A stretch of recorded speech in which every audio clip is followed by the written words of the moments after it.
Headline news સીધા સુરેન્દ્રનગર. વડોદરામાં સ્મશાનોમાં કામગીરી માટે જે સંસ્થાઓને કામગીરી બંધ કરવા માટે પત્ર આપવામાં આવ્યો હોય તેવી સંસ્થાઓને ફરીથી કામગીરી શરૂ કરવા માટે પત્ર આપવામાં આવે તેવી સામાજિક કાર્યકરની માંગ છે. વડોદરા મહાનગરપાલિકા દ્વારા વડોદરા શહેરના 31 સ્મશાનોને એક મૃતદેહના 7,500 આપી કોન્ટ્રાક્ટ આપી દેવા માટે કાર્યવાહી શરૂ કરાઈ હતી. ત્યારે તારીખ 27/3/2025ના રોજ ફેરબદલ માટેનો પત્ર વડોદરા મહાનગરપાલિકાના મ્યુનિસિપલ કમિશનર અને મેયરશ્રી તેમજ મુખ્યમંત્રીને પાઠવવામાં આવ્યો હતો. તેમ છતાં વડોદરા મહાનગરપાલિકાના જાડી ચામડીના સત્તાધીશો અને અધિકારીઓ 3 સંસ્થાઓને 31 સ્મશાનો આપી દીધા હતા અને સંસ્થાઓએ કામગીરી પણ શરૂ કરી દીધી હતી.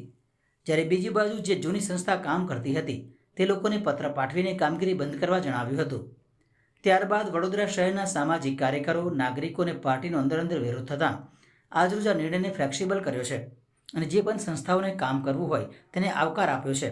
ત્યારે સામાજિક કાર્યકર અતુલ ગામેચીની માંગ છે કે જે પણ જૂની સંસ્થાઓની કામગીરી બંધ કરવા માટે પત્ર આપવામાં આવ્યો હોય તેવી સંસ્થાઓની ફરીથી કામગીરી શરૂ કરવા માટે પત્ર આપવામાં આવે તેવી માંગ કરી હતી.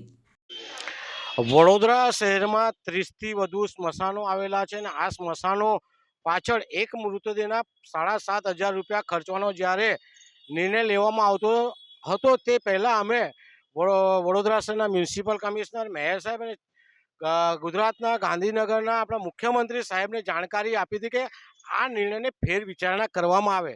પરંતુ વડોદરા મહાનગરપાલિકાના જાડી ચામડીના સત્તાધીશો અને અધિકારીઓ દ્વારા કોઈ ફેરવિચારણા કરવામાં નહીં આવી અને 3 સંસ્થાઓને કામગીરી આપીને એક મૃતદેહ પાછળ 7,500 રૂપિયા ખર્ચવાનું નક્કી કર્યું. ત્યારબાદ વડોદરા શહેરના તમામ સામાજિક કાર્યકરો જાગ્યા, સંસ્થાઓ જાગી, ભારતીય જનતા પાર્ટીમાં પણ વિખવાદ અંદર થયો, કોંગ્રેસ પણ જાગી અને હાલમાં જે પ્રમાણે ચેરમેન સાહેબનું નિવેદન આવે છે કે આ નિર્ણય રદ નથી કર્યો પણ ફ્લેક્સિબલ રાખ્યો છે. ત્યારે અમારે કહેવું છે કે ફ્લેક્સિબલ જ્યારે નિર્ણય લીધો હોય તમે તો જે જૂની સંસ્થાઓ કામ કરતી હતી એમને બંધ કરવા માટે તમે નોટિસ આપી હતી, તો આ જે જૂની સંસ્થાઓને કામગીરી શરૂ કરવા માટે એક આમંત્રણ પત્રિકા યા તો એક પત્ર પાઠવવામાં આવે તેવી મારી માંગ છે. જોવા જઈએ તો વડોદરા શહેરના સ્મશાનોમાં 7,500 રૂપિયા ખર્ચીને ક્યાંક કટકી કરવાનું મોટું એક કૌભાંડ ચાલવાનું હતું એ બંધ રહ્યું છે. બીજી બાજુ જોવા જઈએ તો વડોદરા શહેરમાં જે રીતે આગામી મહિનામાં ચૂંટણી આવવાની છે એને લઈને પણ નિર્ણય લીધો છે. ત્યારે વડોદરા શહેરની જનતાની એક જીત થઈ છે.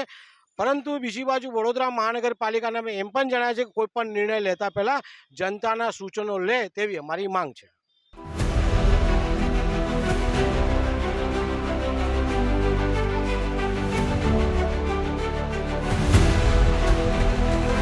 हर समस्या की डेट हेडलाइन न्यूज सीधा सुरेंद्रनगर.